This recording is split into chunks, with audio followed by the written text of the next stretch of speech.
I just found out my boyfriend of 7 years never actually planned on marrying me because I'm an immigrant, and now I can't believe I wasted all this time on someone who saw me as nothing more than a visa scam.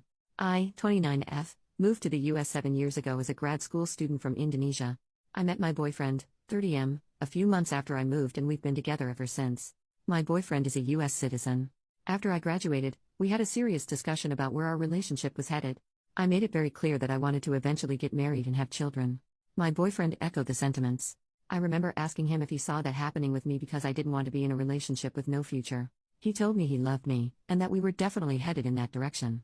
As of last week, we've been dating for 7 years. We've occasionally talked about marriage, but we were both busy with our respective careers, so the timing didn't seem quite right. However, recently my company announced that there's a chance that my department's work will be outsourced. I'm on an H-1B visa, temporary worker, so this means that I need to start looking for a job as soon as possible if I want to continue staying in the US. Last week during our anniversary I brought this up. I asked him if he thought it was the right time to think about getting married, as that will also help with sorting out my visa issues. He looked like he was about to vomit. After much prodding, he confessed that he wasn't planning on us getting married before I was able to get a green card, permanent resident, in the US. I was incredibly confused because he'd never mentioned this before. His reason was that he didn't want to be used as a visa mule, his words, not mine, by me, and that he wanted to make sure that I married him because I loved him and not because it was a ticket to getting to stay in the US, which can only happen when I get a green card. It took me a while to process what he said, and I asked him if he'd be okay to move to Indonesia with me, which he wasn't. As you can imagine, I didn't react well and ended up leaving because I couldn't deal with what just happened. I am still in disbelief. I started dating him because he was the kindest, most thoughtful and generous man I'd met. I now feel like I wasted 7 years. While the visa issues are certainly a problem, I did not date him with the intention of making him my safety net. I cannot believe that even after nearly a decade together, he doesn't know what kind of person I am. I feel like this relationship is possibly over and it hurts. It hurts so much. Update, 10 days later. A few days back I made a post about how my boyfriend of 7 years didn't want to marry me because I was an immigrant on an H-1B, and he didn't want to be a visa mule. I got a lot of wonderful comments and DMs, a few trolls too, but that's expected from Reddit, haha. Because the thread got locked and the post was subsequently removed, because I have a low karma account, I was unable to respond to anyone. I'm posting this update to do that, plus add in some more things that have transpired since. First I want to address some of the stuff in the comments. I've been on an H-1B visa for a bit more than 2 years now. I was on STEM OPT for about 3 years after grad school. I had terrible luck with the H-1B lottery and I got one in the last round I was eligible to apply in. Secondly, getting PR in the US is not easy. I know people who've been here for 15 plus years who are still waiting for their PR. And for those of you who DM me calling me a gold digger, you guys made me LOL. I am aware of the legalities around sponsoring a spouse for a PR, including the financial aspect. It shouldn't have been a problem for the following reasons. 1. I'm a STEM major who recently shifted into management. I work for a large company and I do quite well for myself. My boyfriend is a teacher and our incomes are not comparable. He earns around $60,000. I earn close to $300,000. 2. We've been living together for about 6 years. We have a shared account to pay for expenses like rent and utilities that we both deposit a percentage of our salary into. The rest of our money goes into our own private accounts and we don't manage each other's money. 3. Because I'm pretty frugal, I've saved up quite a bit of money in the form of savings and investments. If my boyfriend was worried about the legality of sponsoring me financially for over 10 years, I would have happily discussed moving the money around. I was even considering buying a house, so we could have made that a joint ownership thing. The point is, we could have figured it out. I haven't relied on him financially ever, and I didn't intend on doing that in the future. I might not have considered everything, but you have to note that I thought about the marriage for visa thing very recently, only when the threat of possibly having to leave loomed over me. This isn't something I'd thought about in detail at all. Regarding my situation back home in Indonesia, I come from a very religious and conservative family and had a horrible childhood. My family doesn't support my career choices. I cut contact with my family when I moved to the US, so they are not in the picture at all. Also, I was on great terms with boyfriend's family, they loved me. Now, for the actual update, he is now my ex-boyfriend. I took a few days to collect myself and then reached out to him wanting to talk. He agreed. It turns out that he has been insecure about earning less than I did for a while. Apparently, his friends have been poking fun at our relationship, calling me the sugar mommy because I take care of most of the expenses. He never told me this until now.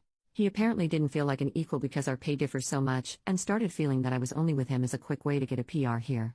I was speechless. I couldn't believe that his friends gaslighted him into doubting our relationship. I reminded him how he had supported me when I was in grad school, like getting me groceries when I had little money to spare, allowing me to stay with him rent-free in my last year of grad school to help me minimize expenses so I didn't have to take out a loan, letting me use his car when I was attending interviews. I told him that he did them because he loved me, and me taking on the majority of household expenses, since I started working, is my way of paying him back for all the things he did for me back then. He said that he gets what I'm saying, but also that he didn't expect me to start earning more than him straight off the bat. I asked if there was any chance he'd consider going to couples therapy, like some of you had suggested, and he declined because he didn't think he was being unreasonable. He said that he wanted to be the provider in a relationship and that he didn't feel like one in ours, so there's no going back from this unless I quit my job and found another that paid substantially less, which isn't going to happen. Well, long story short, we broke up. His family is in disbelief, they were hoping that he would propose soon. I've moved into an Airbnb for now. A little bit of good news to end this update with. My company offered me a similar role in a different department. However, this is based out of France, and there's a small decrease in pay.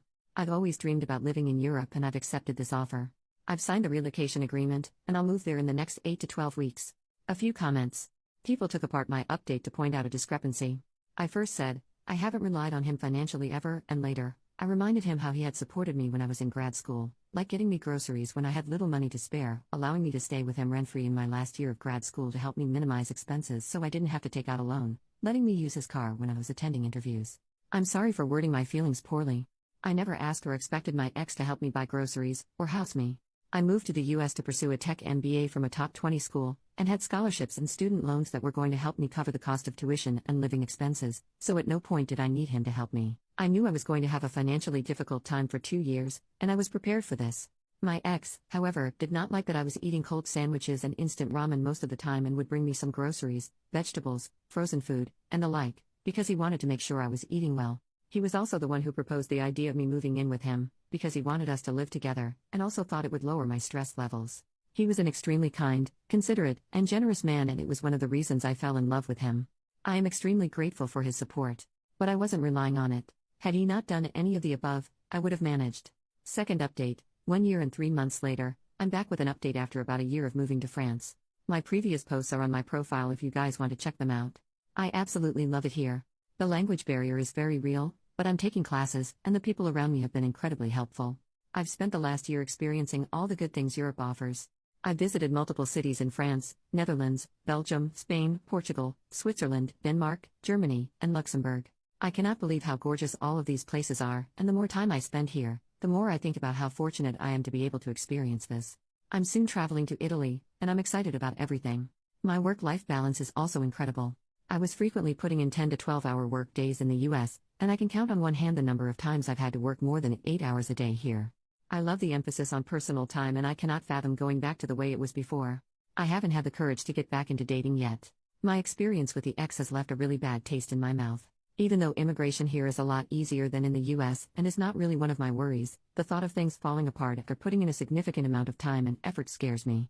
I'm considering therapy, but I haven't quite made the leap to do that yet. My ex reached out to me a few months after I moved. He faced a lot of backlash from his family after we broke up, and he wanted to discuss reconciliation because he realized the error of his ways.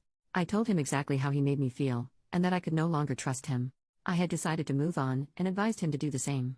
He's had to downgrade his lifestyle as he could no longer afford to live the same way we did, and I could tell that it made him unhappy.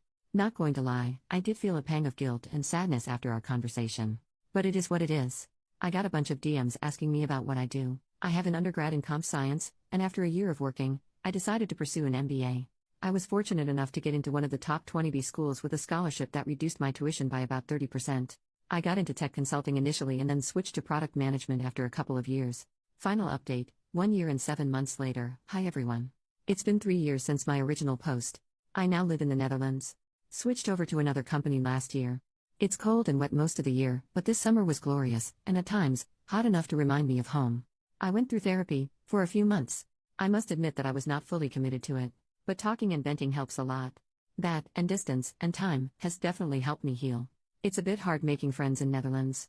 Most people seem to want to stick to their existing social circles. I have made a few friends through the expat community, but these friendships need more time and effort to become something worthwhile. I'm trying to date now. Signed up on a bunch of apps. Haven't really had a lot of success so far, but I'll keep putting myself out there. I still miss my ex sometimes, especially on days when I'm unwell. Because it reminds me of how he used to take care of me and make me congee. I miss being cared for. And no, I haven't reached out. That chapter is truly done. But I got a cat. She's a very loud girl. Here's a photo of her. Life is kinda good, I guess.